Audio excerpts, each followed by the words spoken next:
Dia. Mr. Parks. Thank you very much. I just had several questions. I was wondering if the staff could respond to them. I've tried to read almost everything that people have published, but I can't find any real good information on. We read about possibly 800,000 jobs being lifted out of poverty in the city, but we hear business say that will correspond with the loss of jobs. Do we have any way to calculate what that could be? The only figure I've been able to find is the last time that the federal government raised the minimum wage. They say 900,000 people nationwide were moved out of poverty, but that equated to 700,000 lost jobs. Do we have any figures locally that can give us an idea of what that impact would be? Have those numbers now because it's not in effect, but we did get 3 different studies that did reach 3 very different conclusions. As a result of that, all 3 of our economists actually recommended that the city, if we were to go forward on a minimum wage policy, to have very good evaluation and monitoring in terms of the impacts of implementing a minimum wage. They also highlighted that what we really need to do is establish a very good baseline for that data gathering. So that is something we're going to have to look at and evaluate and monitor as we go forward on this. The peer review that we did do as a result of Mr. Price's instruction to us did identify that there were differences in the 3 studies. One study may have looked at countywide job loss, and as a result, the number was much, much larger. There was another study that estimated that there would be no job loss. In fact, there would be job creation based on the consumer price, more consumers spending money.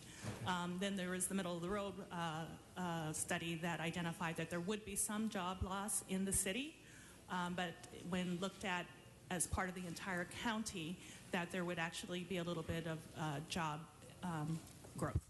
Okay. The one thing, when we were dealing with the hotel ordinance recently, the hotel owners came in and said, if implemented, it would be clearly about 1,400 to 1,500 jobs lost. Did that ever come to fruition, or did we study that at all? So the hotel minimum wage ordinance has not gone into effect yet. Okay. That will go into effect on July 1. Okay. Then let me ask you one of the, do we do any, on the 800,000 that we're saying could be positively impacted, do we know how many of those actually live in the city?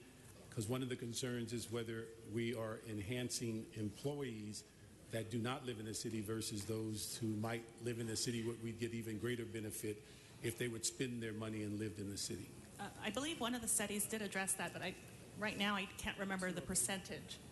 Maybe John Wickham of our office recalls, but there was a percentage that they identified that there would be job creation in both the city and county, and I believe it was somewhere in the neighborhood of 25%. No, I was just wondering if people that are going to benefit, not creation, but the people that are actually working that would get benefit of the living wage, how many of them live in the city?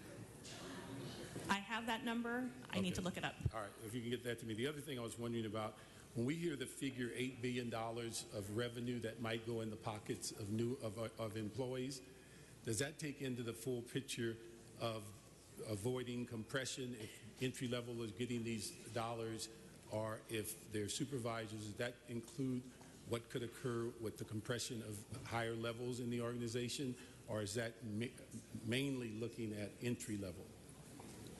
Mr. Parks, are you referring to city employees that would be impacted by the... No, what we heard just in conversation, that about $8 billion would be put into the employment pool to enhance current employees. And I'm just wondering, is that number covering the compression of salaries as people are in the organization? Does it cover the Social Security? Does it cover the other overhead costs as it relates to these employees that are in the workforce?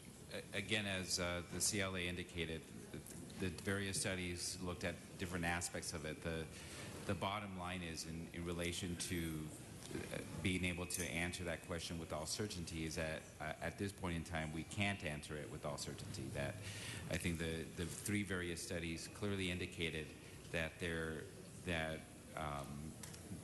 an element of uncertainty that we're moving forward on, and that's why the recommendation in the motion 1F is so critical and consistent with our recommendation that there be ongoing analysis to determine the impact of this Watch your proposal. time, Mr. Parks. Okay, just two questions.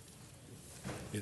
Okay, let me just ask one of the, from looking at the analysis from the city attorney, is in the discussion about service charges, is there a requirement that the employer impose a service requirement, or is that also voluntary?